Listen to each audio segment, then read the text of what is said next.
Bonjour, ravie de vous retrouver pour Lumière intérieure. Cette semaine, j'ai la joie d'accueillir une écrivaine médecin. Après avoir soigné les mots comme médecin urgentiste, elle soigne désormais par les mots et avec les mots MOTS et non pas MAUX.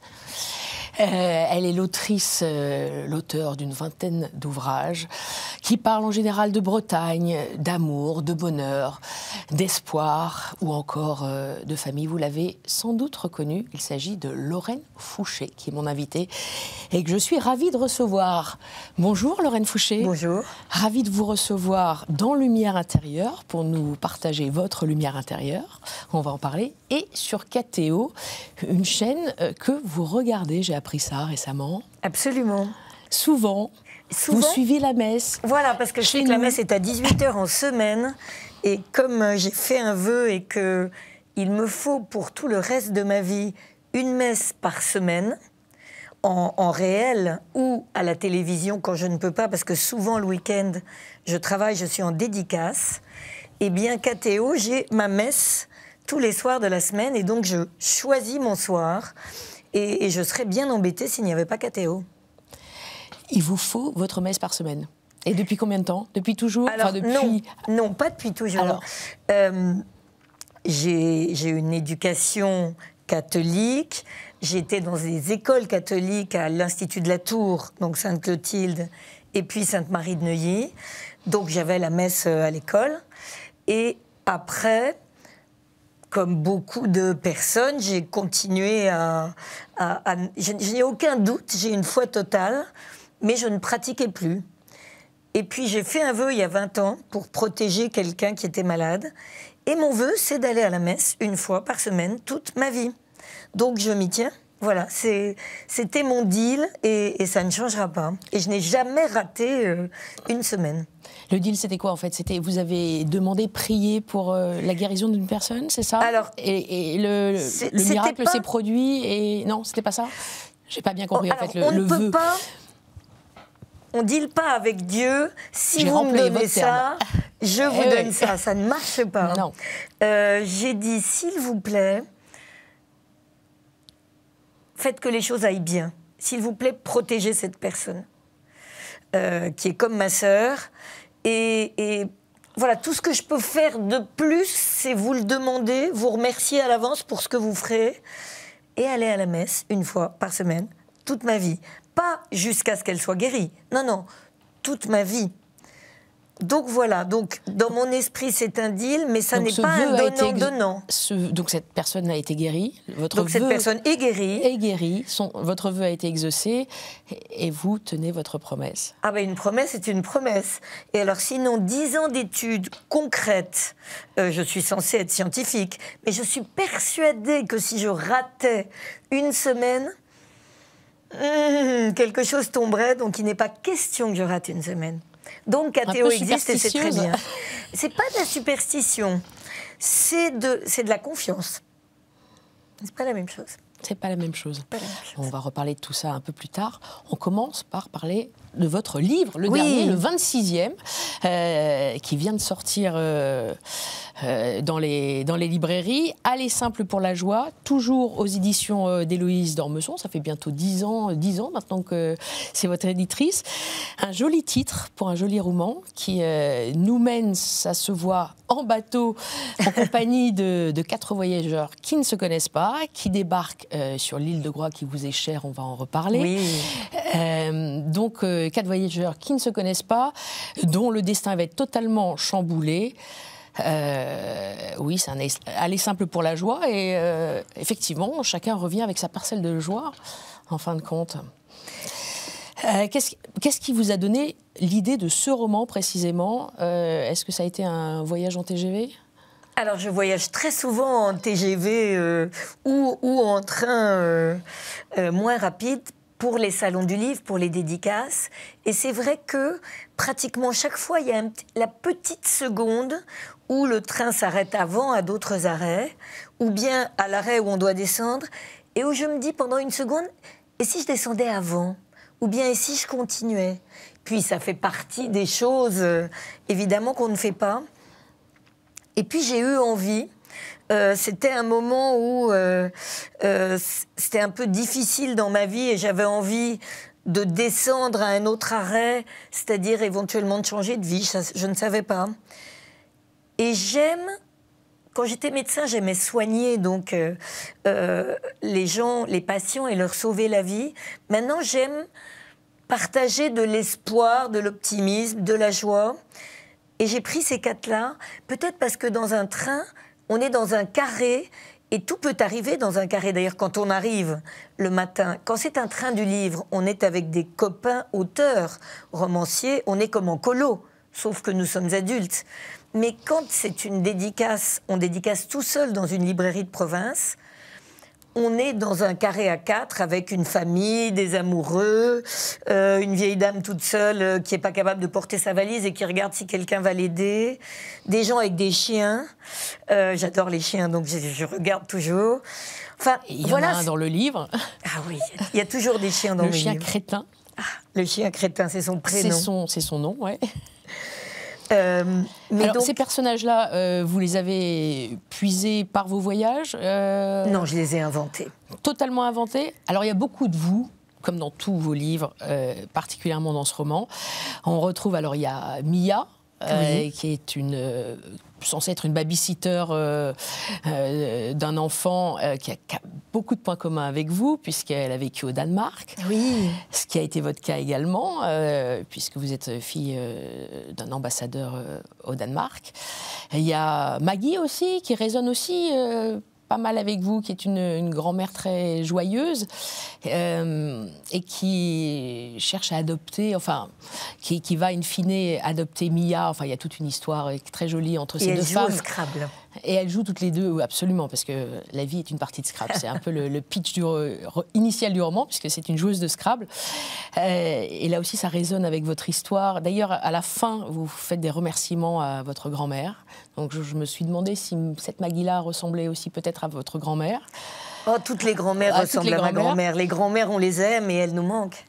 Il y a Tobias aussi, alors qui ne fait pas partie des 4 voyageurs du train, mais qu'on retrouve sur l'île de Groix, qui est un médecin, comme vous. Il y en a d'ailleurs d'autres autour de lui, dont un Joe, cardiologue, si je ne m'abuse, qui apparaissait aussi. Est-ce que c'est le même qui apparaissait entre Ciel et Loup ? Oui, bravo. Et voilà, Entre Ciel et Loup, l'un des plus célèbres romans de Lorraine Fouché.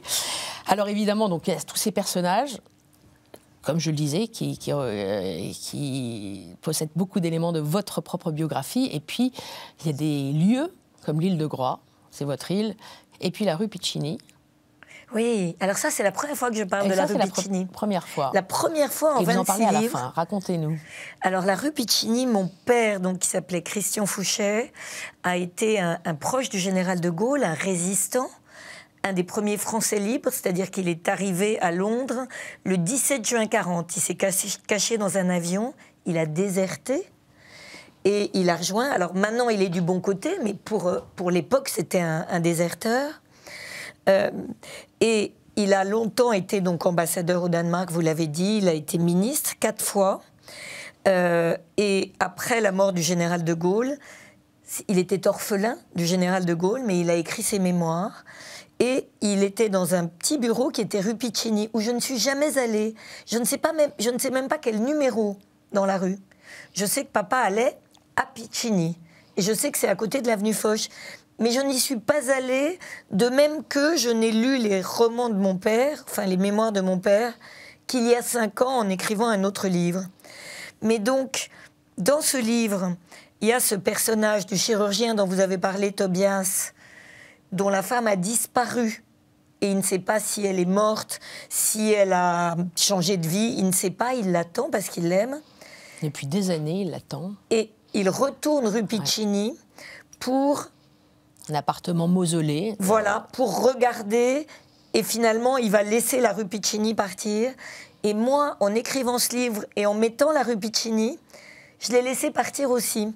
C'est drôle, même au 26e livre, on se rend compte qu'on puise dans notre propre fond et que ça nous aide à lâcher les mains de ceux qui sont partis là où on va après et à danser avec ceux qu'on a maintenant.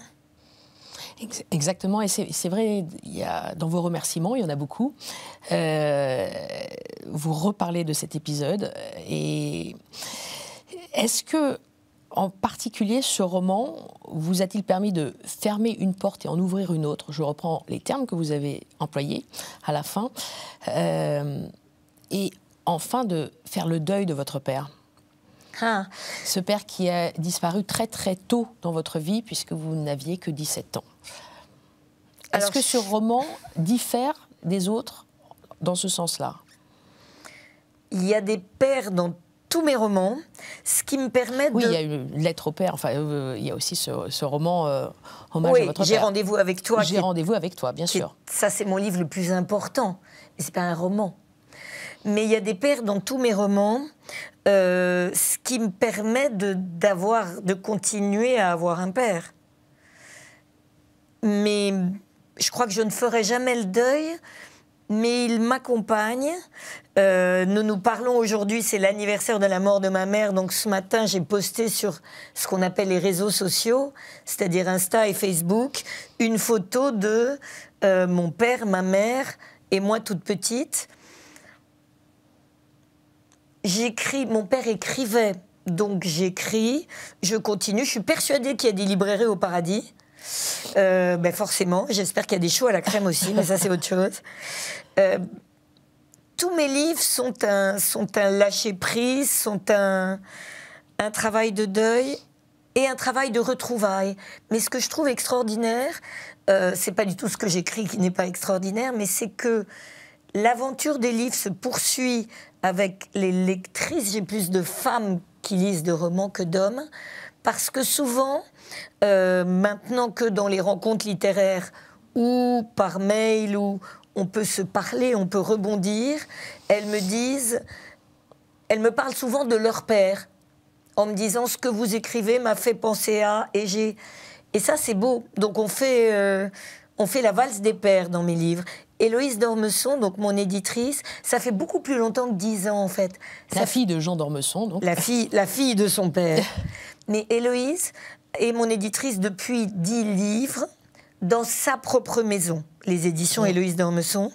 Mais elle a été mon éditrice, une de mes premières éditrices de base, puisqu'elle a été mon éditrice chez Flammarion. Au départ, je l'ai suivie chez De Noël. Puis après, on s'est séparés un moment. Mais elle me dit toujours que dans mes livres, on rit, on pleure, on s'engueule et on s'aime grand comme l'océan.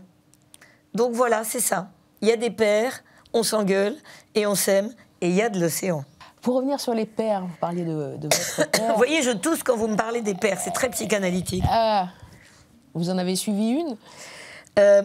J'ai fait une psychothérapie, pas une analyse. Mais j'ai fait une psychothérapie il y a quelques années. Oui, c'était bien. C'était très bien. On va peut-être continuer de parler de votre père. Juste un mot. Vous avez été médecin, urgentiste. C'est grâce à votre père. Grâce et à cause, oui. Ou à cause, puisque vous étiez plutôt destiné pour faire du droit. Enfin, c'est ce que vous vouliez faire au départ. En fait, je voulais écrire des livres. Comme les copains de papa qui étaient Malraux, Mauroy, Mauriac et Saint-Exupéry, que papa et ses amis appelaient Tonio. Et donc mon père a fait un infarctus. Alors j'étais inscrite en droit parce que mes parents m'avaient dit « écris des livres si tu veux, mais fais des études ».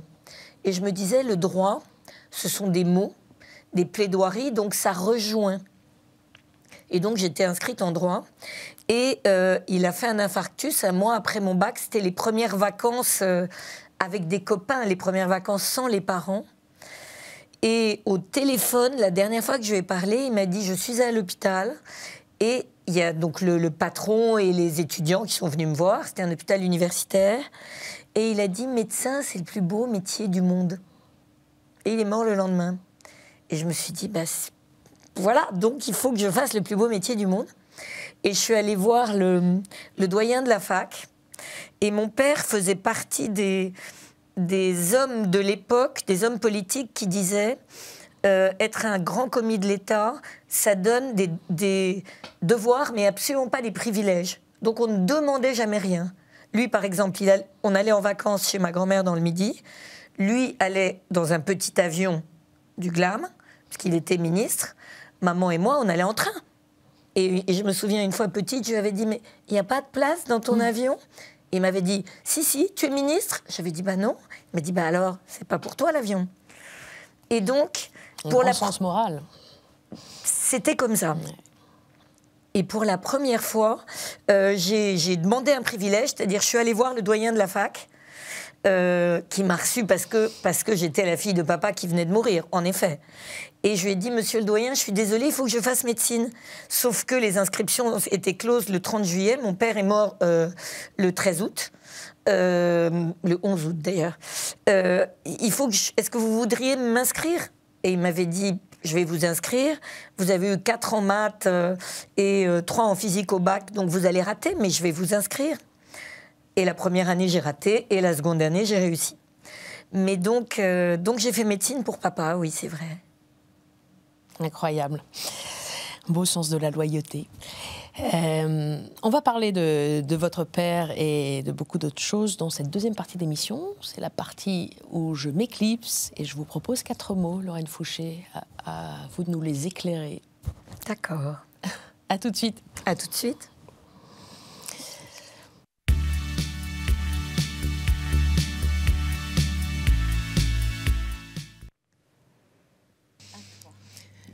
Lorraine Fouché, est-ce que vous êtes bien? Je suis très bien et je suis très impatiente de voir les mots. Ah, bah le premier, il ne va pas vous surprendre, on l'a déjà un petit peu évoqué, c'est le mot Bretagne. Oui. Ça aurait pu être le mot Groix, j'ai hésité, ou même île. Tout ça, c'est un peu la même chose pour vous. Racontez-nous un petit peu, quel est ce lien avec la Bretagne, avec l'île de Groix qui parcourt vos romans? Alors, moi, je suis née à Neuilly-sur-Seine, je ne suis absolument pas bretonne. Et de toute façon, pour se dire Groisillon, c'est-à-dire de l'île de Groix, il faut avoir 4 plaques au cimetière, c'est-à-dire 4 générations enterrées au cimetière. Donc, peut-être qu'il me faudrait encore longtemps. Je me sens bien dans cet endroit, c'est le juste endroit de ma vie. Quand j'étais petite, j'allais dans le Midi, mais ma grand-mère est morte. Et du coup, la maison appartient à d'autres personnes. Et ça serait triste.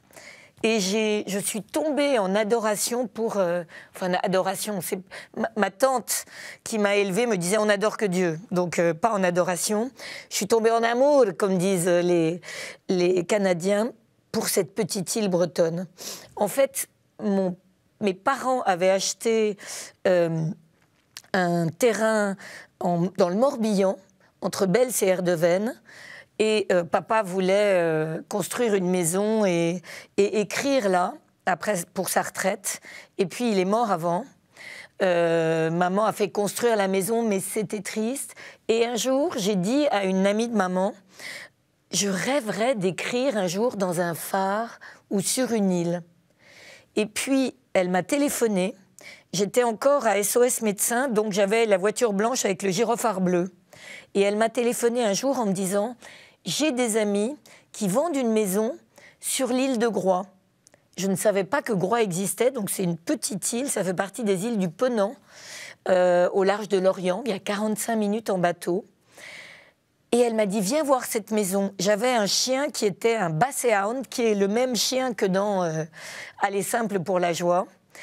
J'ai mis le chien dans la voiture, je suis allée à l'île de Groix. En fait, je suis allée jusqu'à Lorient. J'ai pris le bateau. J'avais téléphoné avant en disant au taxi est-ce que vous acceptez les chiens? Le taxi m'avait dit oui, pas de problème. Parce qu'il fallait que je vienne pour visiter la maison et repartir par le bateau d'après. C'était l'hiver et j'arrive. Je m'attendais à trouver, en bonne parisienne, je m'attendais à trouver un taxi avec marqué taxi, mais pas du tout. C'est la Bretagne et c'est une île, donc c'était un petit van. De toute façon, il n'y avait qu'un taxi et tous les gens qui avaient besoin d'un taxi allaient dedans. Et j'arrive avec mon long chien, le chien de Colombo, vous savez, Droupi, avec les oreilles qui traînent par terre. Et puis le bateau avait bougé, donc il était un peu malade. Et je dis, bonjour monsieur, je vous ai dit que j'étais avec un chien. Il met sa main comme ça et je me dis, Ah ben non, vous m'aviez promis. Et en fait, il est allé chercher un petit marchepied pour que le chien puisse monter dans la voiture. Et je me suis dit, ça, c'est une île pour moi. Alors, c'est pas du tout mon île, parce que c'est l'île des Groisillons. Moi, je suis résidente secondaire, mais surtout, je suis pas bretonne, je suis pas groisillonne. C'est leur île. Et comme je suis sur KTO, je vais vous raconter une histoire qui va vous amuser. L'île a été sauvée par un abbé, par un prêtre, le recteur. Vous savez, les curés en Bretagne, on dit le recteur, l'abbé Uzel. En 1703, la flotte anglaise, il y avait 7000 hommes de troupes, une grosse flotte qui devait envahir l'île de Groix.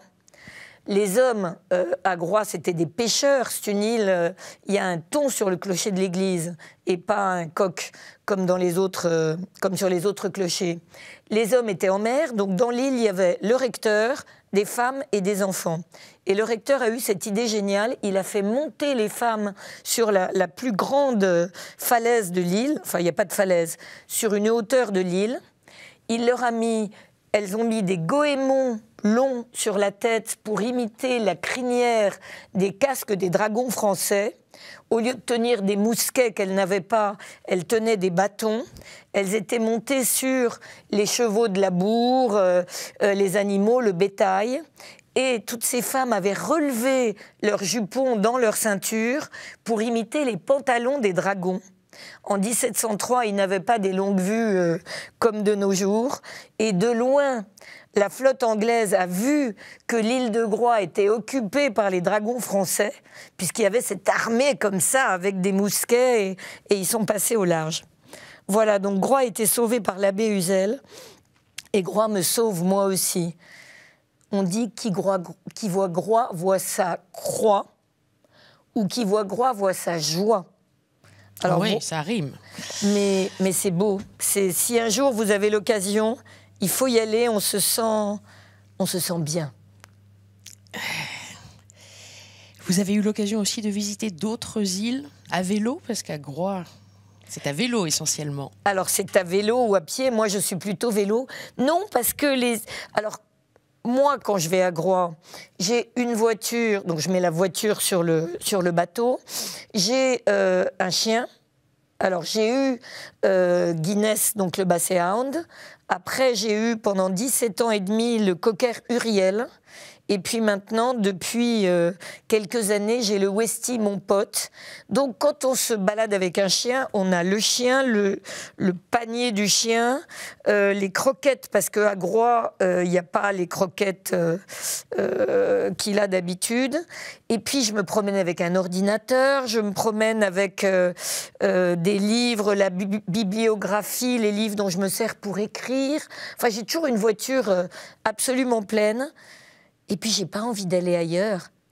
De Groix, je sais qu'il y a Belle-Île qui est à côté. Et d'ailleurs, Belle-Île est beaucoup plus chic. Et quand le bateau pour Belle-Île casse, on leur prête notre bateau et nous, on prend un bateau plus ancien. Mais non, je vais pas dans les autres îles, je vais dans cette île-là et j'y suis bien. L'île de Groix, en Bretagne. Avant la Bretagne, il y avait la Champagne. Oui.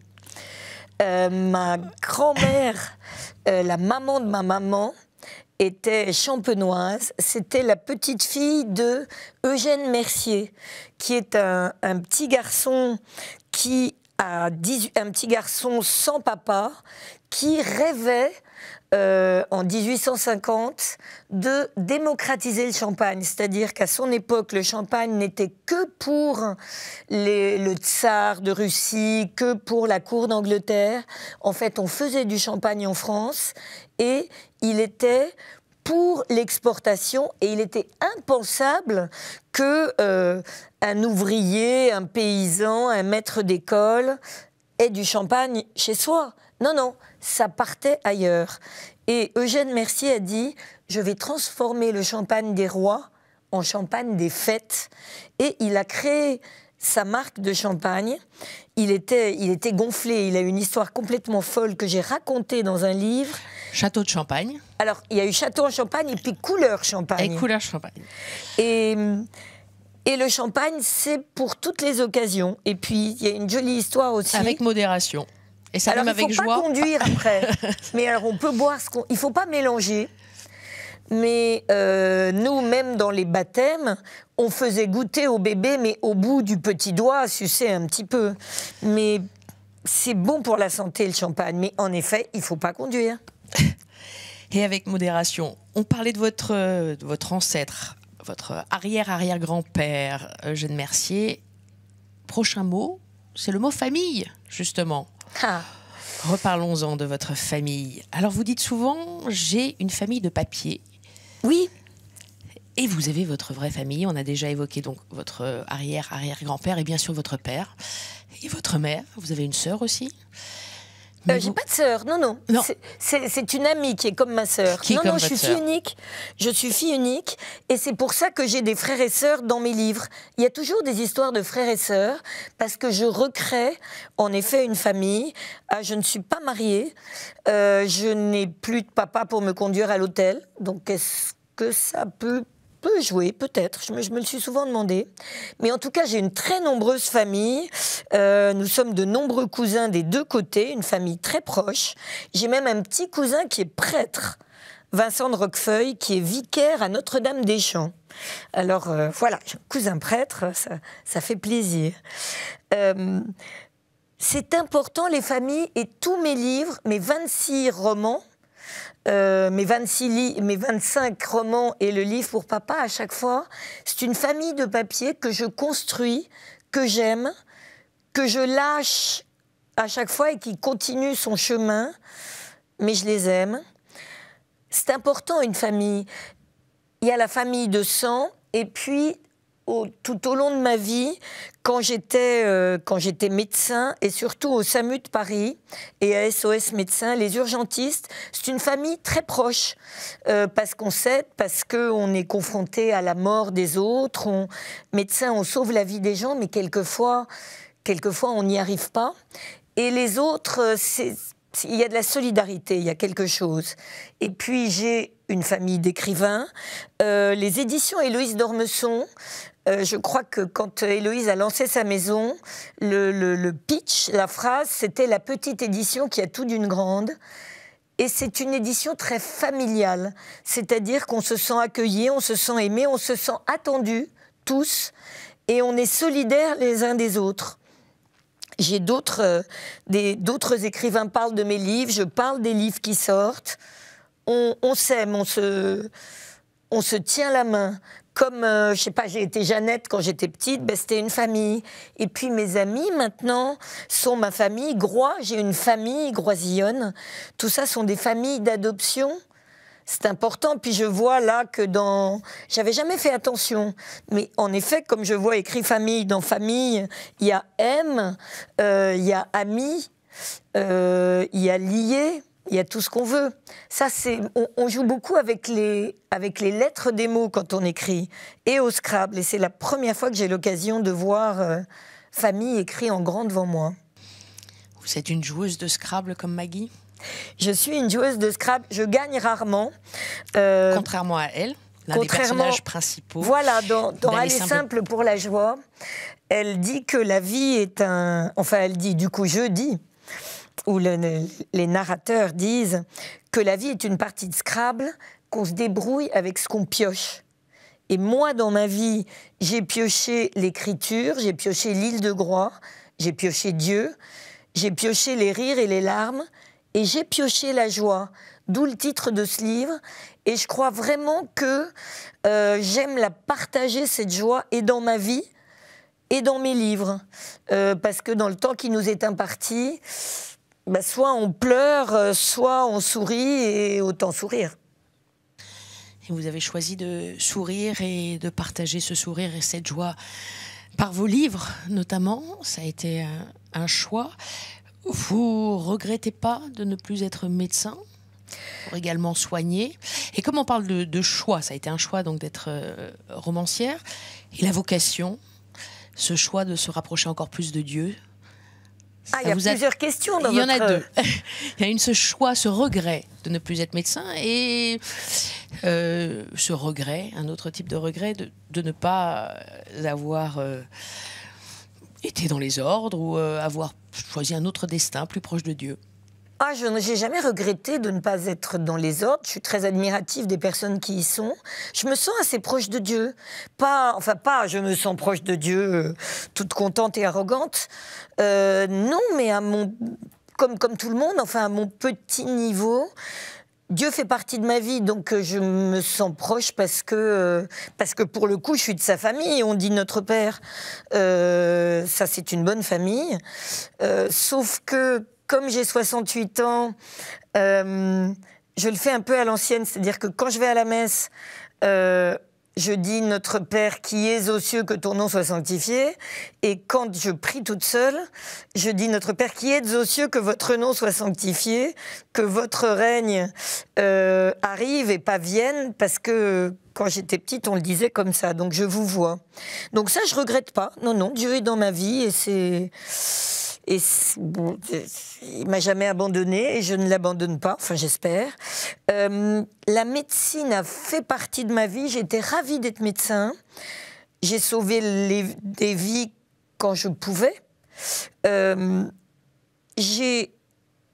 m'a jamais manqué de ne plus être médecin, mais quand au moment du Covid, j'ai repris le stéto pour aider dans les centres de vaccination, d'abord à Groix et ensuite à Chatou, sur l'île des Impressionnistes, je me suis rendu compte que ça m'avait manqué alors que je ne l'avais pas réalisé. Mais j'ai aimé pouvoir servir à quelque chose.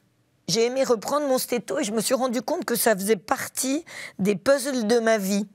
Le fait qu'on me réappelle docteur.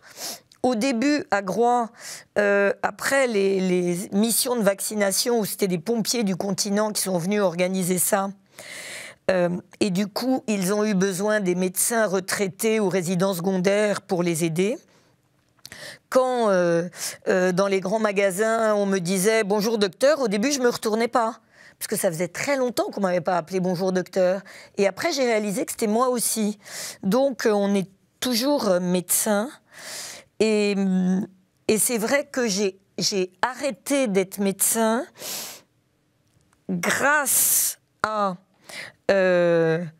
Marguerite Duras, parce que le 3 mars 1996, j'étais de garde à SOS Médecins quand on a appelé pour faire le certificat de décès de Marguerite Duras. Et ça, c'est un cadeau que m'a fait un ami.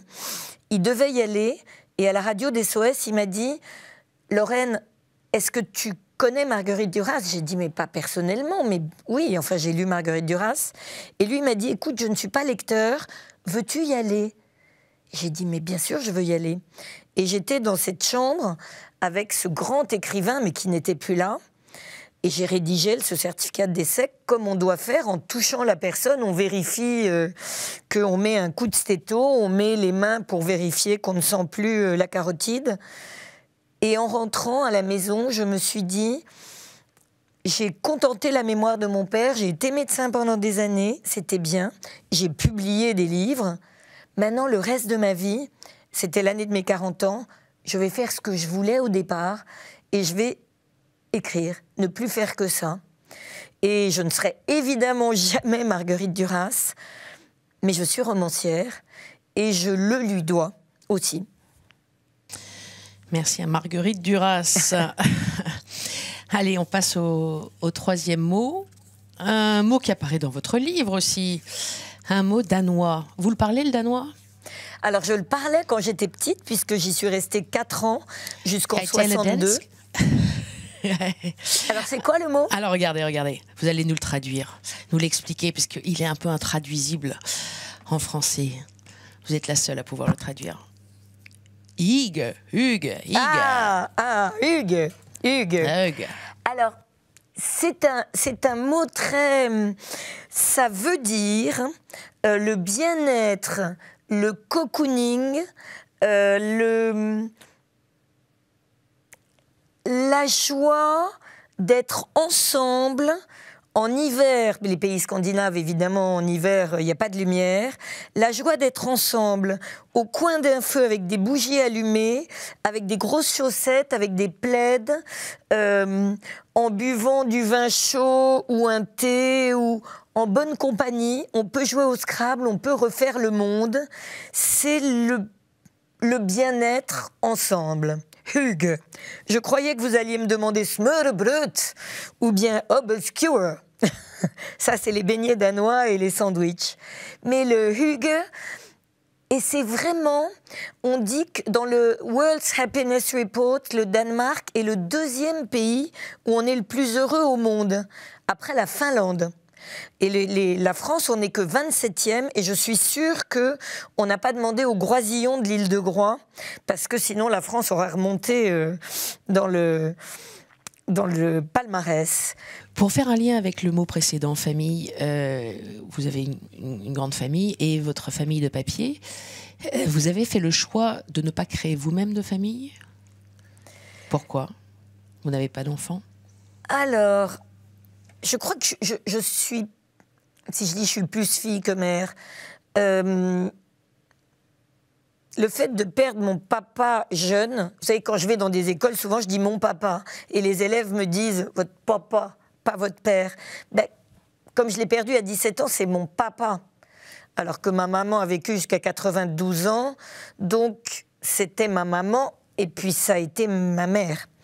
Mais c'est pas vraiment un choix, ça s'est trouvé comme ça. Les hommes dont j'étais amoureuse n'étaient pas des papas, et les hommes qui auraient été des bons papas, des bons pères, je n'en suis pas tombée amoureuse.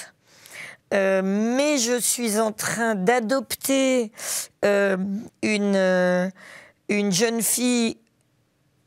Vous savez, il y a 2 adoptions possibles. Il y a l'adoption plénière qui est adoptée en tant que maman, un adulte ou un enfant qui, du coup, ferme la porte à sa famille biologique. Puis l'adoption simple, qui est une jeune fille que j'ai vue grandir, qui était la filleule de ma meilleure amie que je considère comme ma sœur.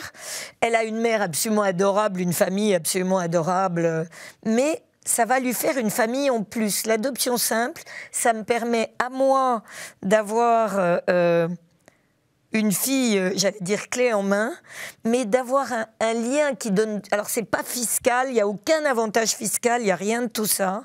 C'est un lien de plus envers une jeune fille que j'aime, qui a une maman délicieuse, mais que j'aime aussi fort que si elle avait été ma fille. Mais c'est quelque chose qui est venu après la rédaction de Aller simple pour la joie, parce que dans ce livre, il y a quelqu'un une grand-mère qui prend une petite fille d'adoption. Et moi, j'ai l'âge d'être plutôt la grand-mère de cette jeune fille que je ne nomme pas par discrétion, là. Et ça, c'est une grande aventure aussi. Donc les livres changent la vie aussi. Ouais. Une page s'est tournée avec ce livre. Peut-être par rapport à votre père, on en parlait en début d'émission, et ce que vous venez de nous révéler. Une espèce de désir de maternité tardive. De fille, vous êtes devenue mère récemment. Alors, dans mon esprit, c'est grand-mère. Mais... Vous avez passé une étape. J'ai passé... Mais oui, parce qu'elle a une mère et que... Une maman, on n'en a qu'une, mais... Et puis qu'on n'adopte pas comme grand-mère. Mais oui, c'est vrai que je ne m'étais pas... Alors, autant... Vous avez des questions amusantes, hein, qui font réfléchir. Autant j'ai réalisé que ça me manquait de plus être médecin avec le Covid, autant j'ai réalisé avec ce livre qu'avoir une famille nombreuse, c'est important, ça je le sais, j'en ai une, mais qu'avoir une descendance, c'est très important. Donc finalement, je suis romancière, j'ai eu des parents que j'adorais, j'ai une grande famille, mais... Je suis toujours médecin, on est toujours médecin. Si quelqu'un tombe dans la rue, je vais voir et je m'arrête sur les accidents et je vais pousser les gens en disant « je suis médecin ». Et les gens vont se pousser pour me laisser aller voir. Et là, je vais être simple mère, donc adoption simple, c'est pas mère plénière, mais simple mère. Mais c'est très important, ça donne du sens. Vous dites avoir une descendance, c'est très important. Ouais. Vous venez de vous en rendre compte. C'est pour laisser une trace? Oh non. Non, parce que je laisse une trace avec mes livres, même si avec l'IA, je suis pas sûre que ça soit très important après d'écrire des livres. C'est pas laisser une trace, c'est plus qu'aimer. Je crois que c'est au niveau de l'amour, et rien que de... Quand Maggie, dans ce livre, dit « Je vais avoir une petite fille d'adoption », c'est super important. Et moi, depuis cette année, il m'arrive de présenter cette jeune femme, la mienne, en disant « ma petite fille ». Et j'ai l'impression que tout le monde va dire « ah bon, ah bon ?» Et puis personne ne dit rien, parce qu'il y a plein de gens qui disent « ma petite fille » ou « ma fille ». Mais moi, j'ai l'impression de dire « j'ai eu le prix Goncourt », quoi. Voilà, ça me fait le même plaisir. Je n'ai pas eu le prix Goncourt. Pas encore. Allez, on parlait de descendance, c'est intéressant. Ça rime avec espérance, 4e et dernier mot, espérance. Oui. C'est un mot qui doit vous plaire, vous qui aimez aussi le mot espoir. C'est pas tout à fait la même chose. Ah, espérance. Alors, en tant que médecin, on se bat un peu avec la mort et on décide, on sait qu'on va tous mourir. Mais on ne sait pas combien de temps on a. Alors j'avais ma tante dont j'étais très proche, me disait ça va être merveilleux quand on sera mort, parce qu'on va être assis à la droite de Dieu et on le regardera et on sera heureux. Et moi je me disais, mon Dieu, ça va être terrible, parce que j'ai peur de m'ennuyer, moi, si je suis assise à la droite de quelqu'un et de le regarder. Et j'ai eu comme maîtresse de division à Sainte-Marie de Neuilly, en terminale, quelqu'un que j'aimais beaucoup, qui était Isabelle Redier, dont le frère Vincent Redier a dirigé, je crois, KTO. Et Isabelle Redier, elle adorait le cinéma. Elle nous a fait voir des tas de films au Ciné-Club de Sainte-Marie. Et elle nous disait, au paradis, je suis sûre qu'il y a des salles de cinéma. Et mon espérance n'est pas d'aller au paradis, même s'il y a des salles de cinéma, mais c'est rassurant de penser qu'il y en aura.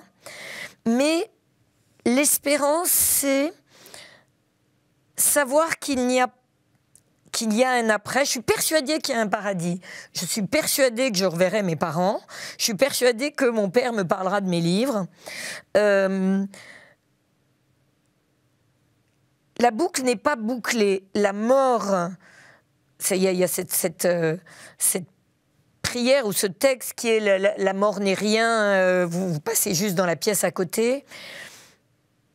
L'espoir, c'est que les choses s'arrangent. L'espérance, c'est plus dans le sens de la spiritualité. Il y a Dieu, j'ai la foi du charbonnier totale, je n'en doute pas. Mon père disait la vie est trop grande pour être petite. Ça voulait pas dire grande, il faut être ministre. Ça voulait dire essayer de faire le mieux qu'on peut, essayer de servir à quelque chose au monde, apporter sa pierre à l'édifice, faire quelque chose. Moi, j'écris des romans, j'aime des gens, j'ai sauvé quelques vies, on aide les lecteurs avec les livres. C'est peut-être pas mes mots, peut-être que mes mots ne sont quelque chose qui passe. Et puis c'est beau, la vie. Donc, la vivre le mieux possible, en faisant attention aux autres et en aimant. C'est ça l'espérance. En sachant que ça ne s'arrête pas au moment où le cœur s'arrête, où le poumon s'arrête, et où il n'y a, comme on dit au SAMU, plus de son, plus d'image. Est-ce que vous appréhendez ce moment? Alors pour moi, absolument pas. Je n'aurais pas aimé mourir jeune, et j'ai pas du tout envie de mourir maintenant, mais le fait d'avoir été médecin au SAMU fait qu'on pense toujours que ce sont les autres qui meurent. Peut-être que ça nous aide, mais en tout cas, je me dis, 68 ans, normalement, je devrais encore avoir beaucoup de temps. J'ai peur de la mort des gens que j'aime. J'ai eu peur au moment du Covid de la mort, en effet. Oui, j'ai peur. En fait, j'ai peur de la peur de mourir ou de la souffrance des gens que j'aime. Et je suis ravie d'être médecin parce que je comprends et que je peux aider. Je pense qu'être pilote, ça doit être génial parce que toute sa vie, on peut inviter les gens qu'on aime dans le cockpit ou avoir des prix pour aller au Japon ou à Tahiti. Être médecin, ce qui est merveilleux, c'est qu'on peut aider quand ceux qu'on aime sont malades et on peut comprendre les choses, on peut les soigner et on peut maintenant faire en sorte de ne pas souffrir. Il y a des médicaments qui n'existaient pas avant. Donc j'ai peur de la mort des autres, oui, bien sûr. Mais je suis persuadée que je les reverrai après. Mais enfin, je préfère faire la fête maintenant. Faire la fête. Ça rappelle le mot Hugues. Mais oui, Hugues, c'est bien. Même si on a entendu plus le médecin en vous qui parlait sur les dernières paroles, davantage que l'écrivain. Mais je suis les deux. Vous pratiquez encore beaucoup? Ah non, plus du tout. Non, plus du tout. De temps en temps, quand même. Ah, du tout, du tout. J'ai arrêté, donc vraiment, en mars 96, après le certificat de Marguerite Duras. J'ai repris pendant 1 an et demi pour le Covid. Là, j'ai reposé mon stéto. Quand on entend les événements mondiaux... que l'Europe... voilà, je me suis toujours dit... Que l'Europe est en manque de médecins aussi. C'est pour ça, quand on vous entend, on se dit, tiens, elle va peut-être reprendre ou elle a déjà le stéto en main. Non. Non, mais je me dis que si un jour il y a une guerre, je serai plus utile en médecin qu'en écrivain. Mais je sais que mes livres sont toujours optimistes, positifs. Les lectrices m'écrivent souvent en me disant « Vos livres m'ont aidé, m'ont boosté, m'ont soigné. Je me sens mieux, donc... ça aide aussi. Je suis les deux. Une autre forme de médicament et de pansement, la littérature. Merci beaucoup pour ce partage, Lorraine Fouché. Je reviens auprès de vous pour la conclusion. D'accord. À tout de suite.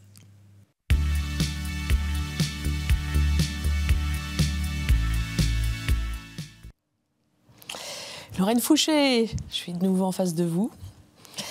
Comment ça va? Comment avez-vous vécu cette expérience? C'était bien. Non, j'étais très bien. J'aurais bien continué, mais il n'y avait que 4 questions, alors. Tant pis. 4, c'était des mots et questions. des longues minutes, quand même. Oui, quel est le mot que vous avez préféré? Bretagne, parce que vous m'avez fait partir à Groix. Après, j'étais assise à Loqueltas sur la plage. Je regardais l'océan et je répondais aux autres mots. C'est comme ça que vous avez vécu les choses? Oui, parce que j'étais toute seule. Vous transportez Groix avec vous, où oui. vous soyez? Ben, je l'ai là. J'ai Groix là. Et puis, votre studio est dans le noir. Et un endroit où j'aime bien emmener les gens qui viennent à Paris, c'est le Resto dans le Noir, qui est un resto où les serveurs sont des aveugles, des non-voyants. Et se parler et dîner... dans le noir total, c'est intéressant. Il se passe des choses. Et là, j'étais sans vous, avec un fond noir, et je me sentais un peu comme dans le resto. Mais j'entendais le bruit de la mer. Le bruit de la mer. Le bruit de la mer. J'ai rajouté le bruit de la mer. Dans votre tête. Exactement. Et vous nous avez confié certaines confidences. La mer. Justement, le bruit de la mer, mais aussi cette nouvelle mère que vous êtes. C'est vrai, que je vais être. Voilà. Merci pour ce partage. Donc, Groix autour du cou, pas la croix autour du cou. Non, pourquoi? J'ai pas besoin d'avoir la croix autour du cou. J'avais une médaille de baptême quand j'étais petite. Et mais la foi chevillée au corps. Ah oui, donc j'ai pas besoin de croix. Elle vous accompagne constamment, comme l'île de Groix, parce que vous disiez je transporte Groix avec moi, mais cette fois que... Mais ça fait partie de ma vie. Dans tous mes livres, il y a un mariage ou un enterrement. Il y a rarement des baptêmes, parce que les baptêmes sont moins propices à la fiction. Mais voilà. Et puis alors, à Groix, c'est encore mieux, parce que les enterrements ou les messes, c'est au centre du village, et les enterrements, après, les gens marchent jusqu'au cimetière qui est à côté. Enfin, ça fait partie de la vie. Et moi, ça fait partie de ma vie, donc c'est dans mes livres et dans ma vie. Vous parlez de mariage, d'enterrement, on a parlé des regrets. Le mariage, c'est quelque chose... Mais j'ai pas de regrets, j'ai vraiment pas de regrets.